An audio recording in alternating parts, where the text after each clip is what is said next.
Thank you for joining us. Now we begin with some of the stories filing or coming in at this time. I am Frank Omalape.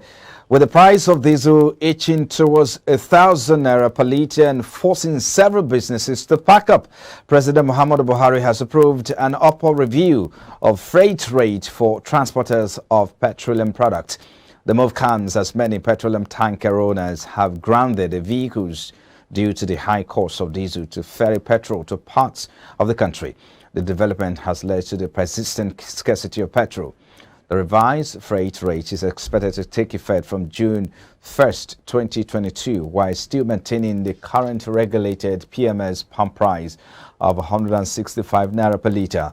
The Nigerian Midstream and Downstream Petroleum Regulatory Authority, which disclosed in a statement on Thursday, said the review will alleviate the challenges associated with the distribution of premium motor spirit nationwide.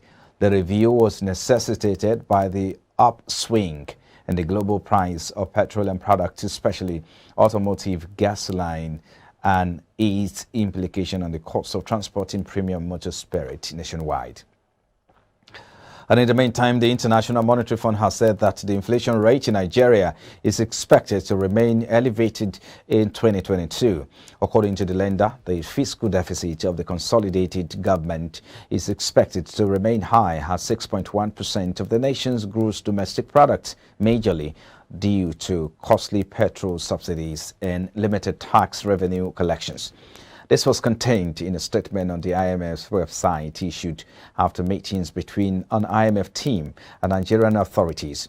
According to the IMF team led by Jasmine Rahman, Nigeria's economic growth is driven by services and agriculture, with the GDP growth reaching 3.6% year-on-year in the first quarter of 2022. Despite this growth, she said that the oil sector had been dragging the economy, with weakening oil production driven by persistent security and technical challenges. She further said that a renewed surge in food prices exacerbated by the war in Ukraine and raising food security concerns push inflation to 17.7% in May, adding that over 40% of the Nigerian population live below the poverty line. And now the federal government on Thursday announced that at least 17 airports under the management of the Federal Airport Authorities of the Nigeria that is currently not up for concession are going to be given to concessionaires. It also announced that the country's civil aviation regulations were currently being reviewed by unbundling to make the entry requirements for aviation investors much easier. The Minister of Aviation, Hadi Serika, will disclose these at the ongoing National Aviation Conference in Abuja, stated that aside from the current concession of Nigeria's major international airports, other airports would follow suit. Away from then, now the Nigerian Electricity Regulatory Commission says it will begin the second phase of the National Mass Metering Program, NMMP, in August 2022. The electricity sector regulator also said it received bids from 45 local meter manufacturers to participate in the program and was currently reviewing them. NEC Commissioner, Finance and Management Service, Nathan Shati, made this known at an interactive session with newsmen after the second Nigerian electricity supply industry meeting in Lagos. Shati said the procurement process for the second phase started in early 2022, adding that NEC was currently reviewing the capacity of the manufacturers.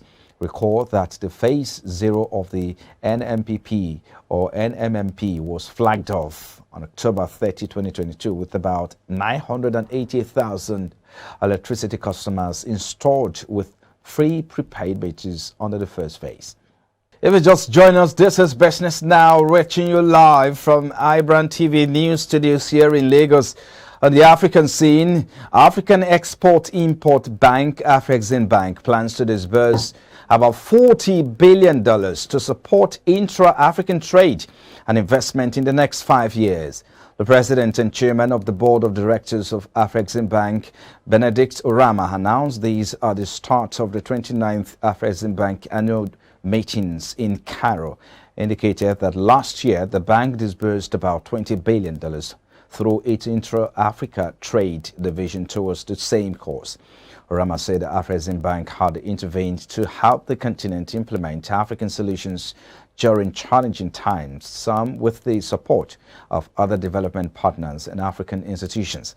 He complimented the resilience of the continent during the challenging times brought about by the COVID-19 pandemic, saying that positive stories emanating from particular countries like Egypt, which had invested over $62 billion over the past 6 years in massive infrastructural transformation, were a manifestation of the continent's ability to achieve whatever it desired for its people.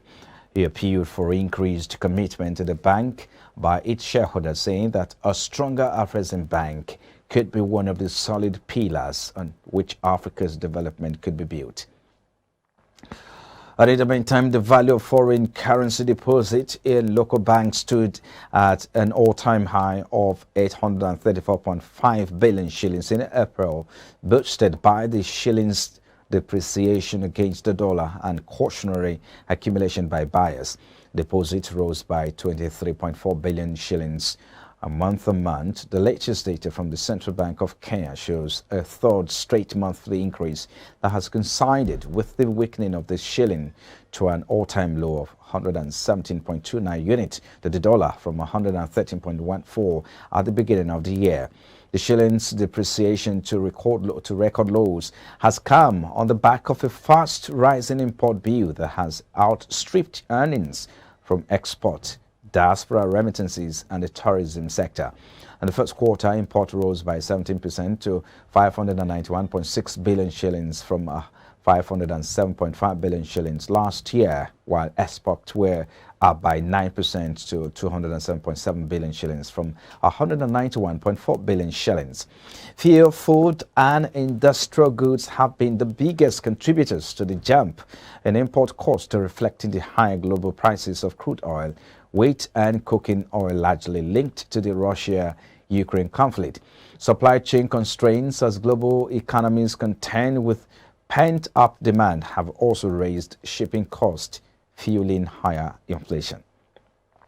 On the foreign scene, Russian gas flows to Europe fell short of demand again on Friday, coinciding with an early heat wave dripping is south and boosting benchmark prices and concerns the continent may struggle to build up storage ahead of the winter season as planned.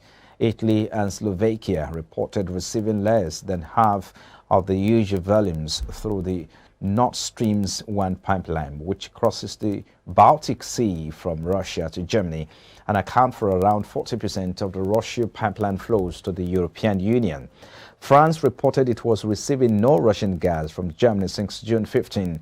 Germany's power industry group said on Friday lower volumes could now be replaced by other sources such as Norway and Netherlands, but the decline was worrying due to the potential impact it could have on supplies during the winter month. And now the World Trade Organization agreed on the first change to global trading rules in years on Friday, as well as a deal to boost the supply of COVID-19 vaccines in a series of pledges that were heavy on compromise. The deals were forged in early hours of the sixth day of a conference of more than 100 trade ministers that was seen as a test of the ability of nations to strike multilateral trade deals amid geopolitical tensions heightened by the Ukraine war. WTO boss Dr. Ngozi Okonjo-Iweala had appealed to the organization members to consider the delicate balance required after nearly round-the-clock talks that have at times been charged with anger and accusations. A package with the organization chief called unprecedented included the two highest-profile deals under consideration on fisheries and a partial waiver of intellectual property rights for COVID-19 vaccines. The accord to curb fishing subsidies is only the second multilateral agreement setting new global trading rules struck and the WTO's 27-year history, and is far more ambitious than the first, which was designed to cut red tape.